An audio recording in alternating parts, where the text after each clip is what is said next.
Bonjour tout le monde, j'espère que vous allez bien. Voici un cours de lecture qui vous permettra de passer ensuite à l'étape de la rédaction.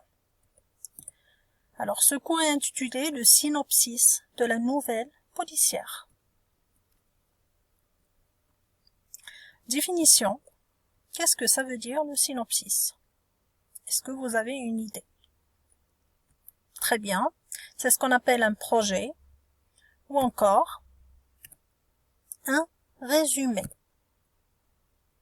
Parfait. Alors voici un texte que nous allons lire et étudier. Vol de bijoux à l'hôtel Métropole. Le fameux collier de perles de Madame Opalsan a été dérobé, c'est-à-dire volé, dans sa chambre, à l'hôtel Métropole à Briqueton, où le détective Hercule Poirot séjourne en compagnie du narrateur Hastings. Madame Opalsan venait juste de confier aux deux hommes qu'elle allait peut-être être obligée de vendre le collier car elle éprouvait des difficultés financières. Le détective privé prend l'enquête en main malgré la présence de la police. La bonne de Madame Opalsan affirme qu'elle n'a quitté la pièce que quelques minutes pour se rendre dans sa chambre, voisine à celle de Madame Opalsan, et la femme de chambre de l'hôtel clame son innocence. Pour se disculper, elle exige d'être fouillée, mais on ne trouve rien sur elle ni sur la bonne. Alors le texte qu'on vient de lire, qu'est-ce qu'il représente, à votre avis? Parfait, c'est un résumé d'une histoire. Alors, à partir de ce résumé, nous allons essayer de relever les informations importantes. Alors, qui est ou bien quel est le crime commis?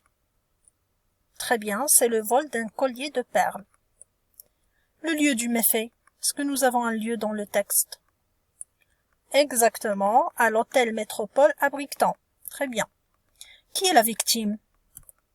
Exactement, c'est Madame Opalsan, la propriétaire du collier de perles. Et les suspects, c'est-à-dire les personnes accusées du crime.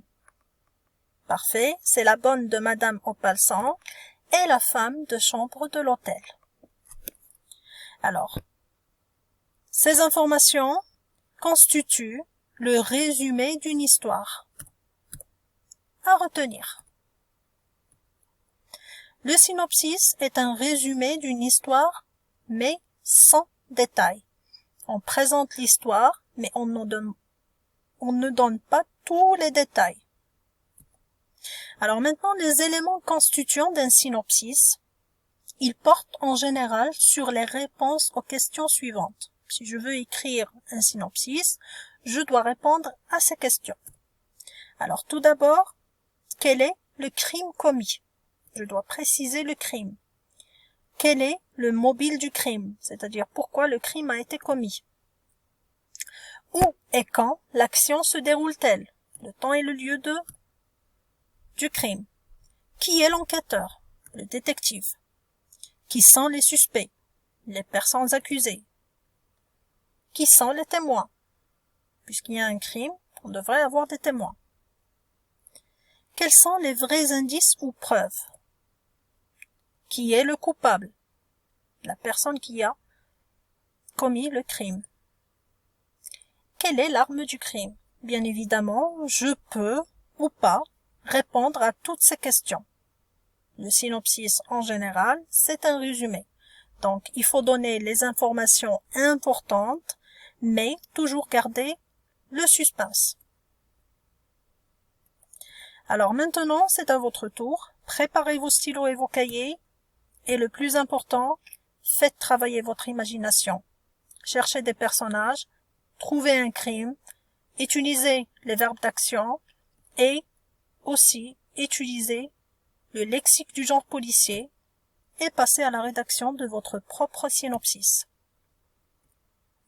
Voilà, nous avons fini le cours. Je vous dis bon courage et à bientôt.